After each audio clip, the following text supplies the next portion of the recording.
Tapos ang sabi niya sa akin, nakuha daw niya nung sa babae. Halloween. Eh, di ba kayo Hindi ba kayo nung Halloween pa?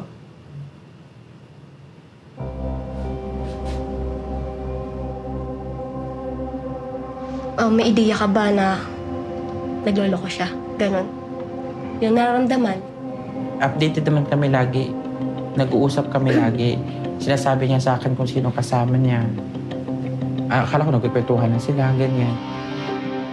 Basta nga ang inano ko nga sa kanya, malaki na tiwala ko sa kanya.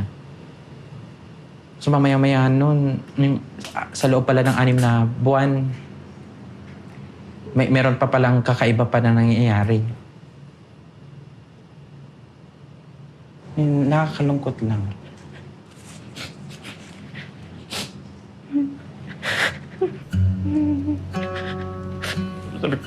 Mali yung desisyon ko.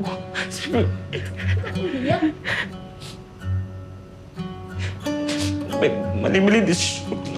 Alam mo,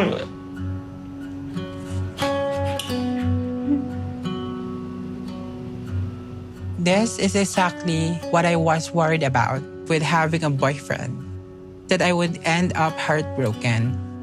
And now, Lauren has broken my heart.